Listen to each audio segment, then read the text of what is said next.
Right then, another 125D video. So following on from the last one, where we put the exhaust on and did all the other stuff, watch that video.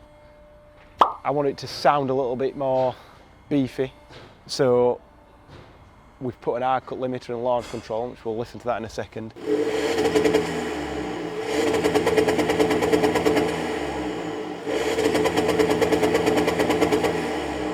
We've also tuned the gearbox, and I think now's the time, because I forgot to say in the last video as well, while Toby was doing the front anti-roll bar, he pretty much had to take the intercooler off to get to it, so he just put the intercooler on.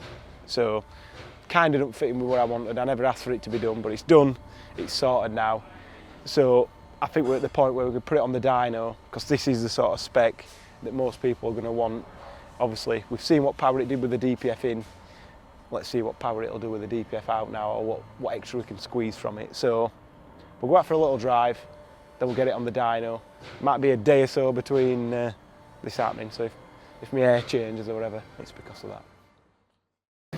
So from the last video, the one thing you couldn't really tell were how noisy this was inside. It's not that bad really. It works pretty well. Not anything too crazy. It's not droney, not noisy, which I think that's mainly because this is a twin turbo. So there's two turbos taking away all the noise. I think a single turbo with this exhaust would probably be a bit too noisy. So you've already heard the launch control, which is probably set a bit too low RPM, especially if you're going to want to be launching it all the time and do big massive burnouts and stuff. But if we have this in manual, pull a paddle, manual now, sport or sport plus, it shouldn't change up a gear. See what happens.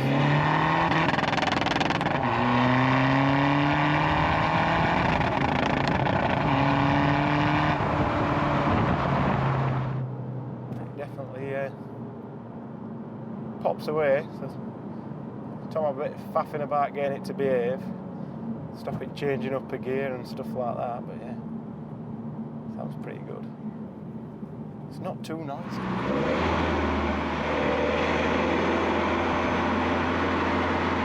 See, the twin turbo Audis, when they were a straight through, they make loads of noise, so this is pretty good.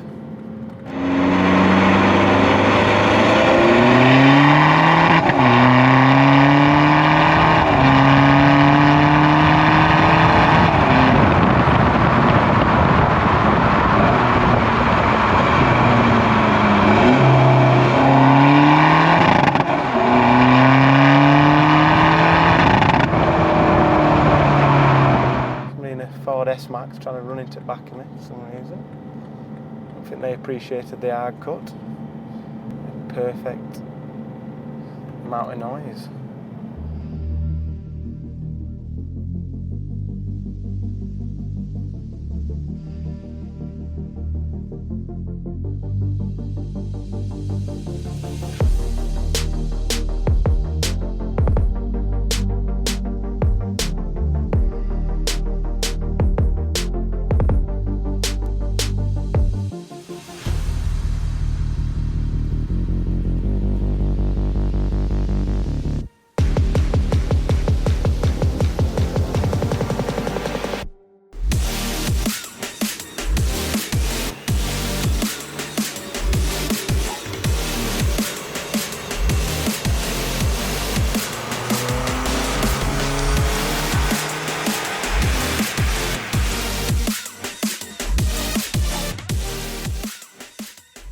So we're on the dyno. Obviously, if you've watched the previous videos, we've kind of missed a step out on this. So, well, there's a full video that we've missed out because we're not quite happy with it. But this has got a CP 4.2 pump on, which meant we had to put a different rocker cover on, which means the oil cap's there and stuff like that. So this is one of the reasons why a lot of people keep asking questions on this car and they're not quite sure where the spec is. So if you want to know what it's got on, the spec list should have everything.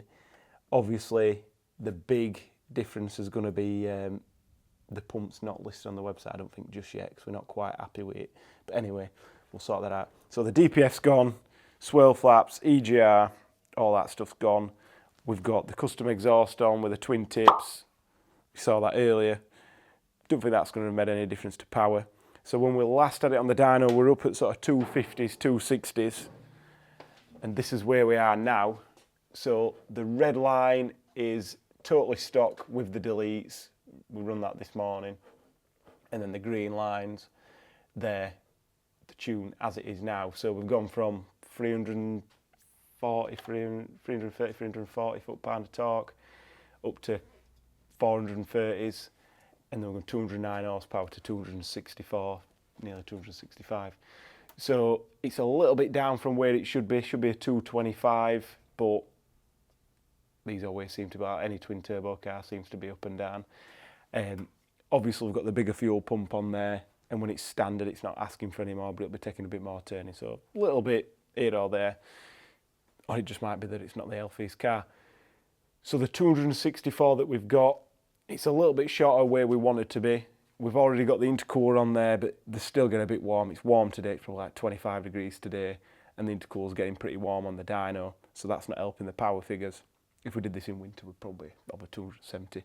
But this seems to be nice compared to what it was when we were on the track day previously. We're probably going to have to taper things down a little bit more at the top, and we might end up settled at 250 horsepower or something like that. If we can keep the torque, that'd be nice, because it did feel like it wanted a bit more at the bottom end. But it's hard on these to sort of get the torque without getting the heat that comes with putting loads of fuel in, and the smoke that comes with it when you've not got a DPF. So we've not realised any big gains having the DPF delete.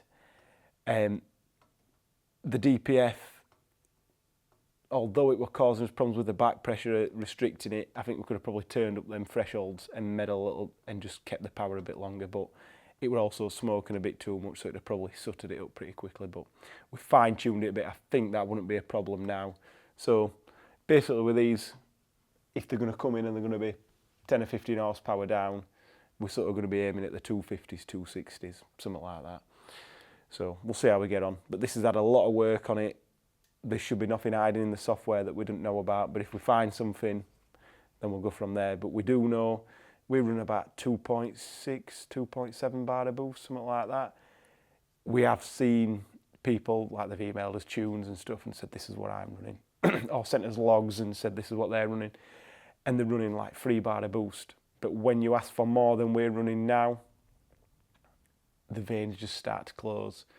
The duty cycle starts to get lower, so you're basically restricting the exhaust to try and get more boost, which on the road you might get it in your head that it feels better, but it didn't translate to more power or cleaner air to fuel ratios on the dyno. So I think there's no point pushing it any more than what we've got. Rail pressure, we're already pushing it really hard. We could probably push it a bit harder, but for a car that's getting used high RPMs all the time, probably not a good idea. So yeah, there's little bits and bats we can do, maybe changing the air filters, check they're not restricted and stuff like that, but we're talking a couple of horsepower here and there. So we'll keep digging, see what we can find. This is not scheduled to go on a track day for probably another 5 weeks or something, unless something comes up in the meantime. So we have got a bit of time to play about. So yeah, we'll keep it going. If this is the end of the video, look in the description for the spec list. Everybody always asks what's the spec, and it's all in there.